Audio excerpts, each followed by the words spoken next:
So I'm going to bring it up bigger. I believe this one is called Believer or True Believer. Let me check the title of that image. Yeah, Believer is the name of it. So I love this image. I like the color of the mat.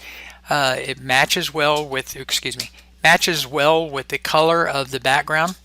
And I'm looking around. I love the story with the primary subject being the young lady and the Bible being the secondary subject. Yeah, and it's also a simple portrait that I think can be hard to merit without a secondary subject, but you have that, so I think your story is complete. Here's where I think the judges are going to ding it. Our cropping right here is really tight. As a matter of fact, let me change this to normal. Yeah.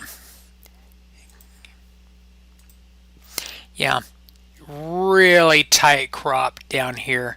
Matter of fact, all the way around it's a pretty tight crop. So I would suggest loosening the crop if you have more of the image. Let me go back in the history. There we go. Because it's really, the subject really can't breathe. You know, the clothing is kind of not a white, but more of a tannish white. I think that is okay. I'm looking at the lighting on the face.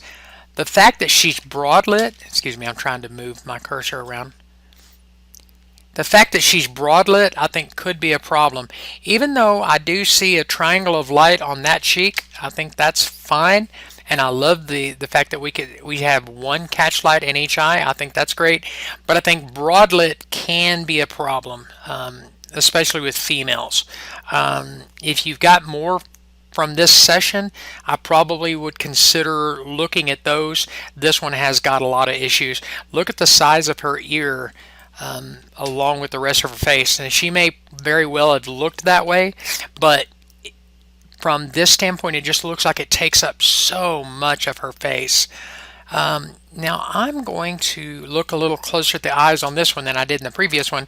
This one may benefit from some eye retouching, so I'm going to get the sharpen tool again and I'm just going to rub the iris of the eye. Let's see if it brings out some detail. Yeah, that really helps bring out the detail in the eyes.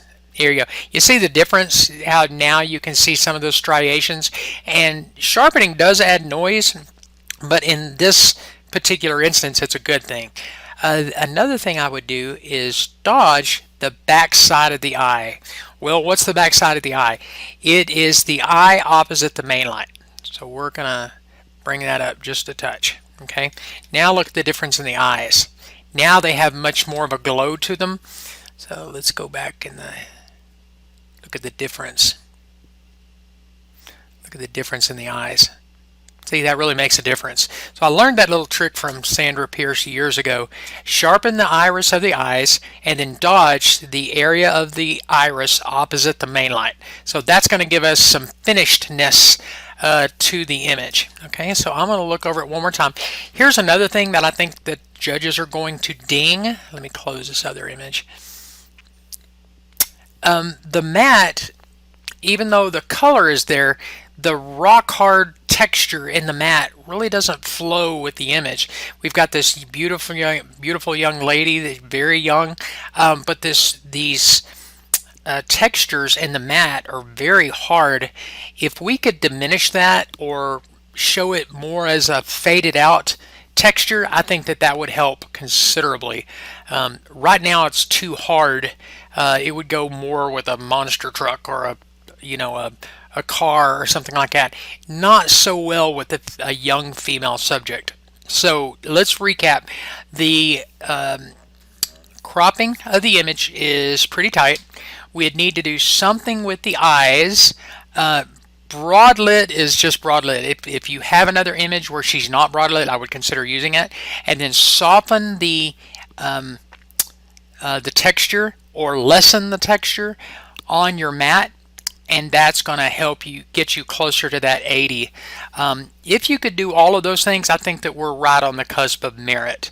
So I hope all of that helps.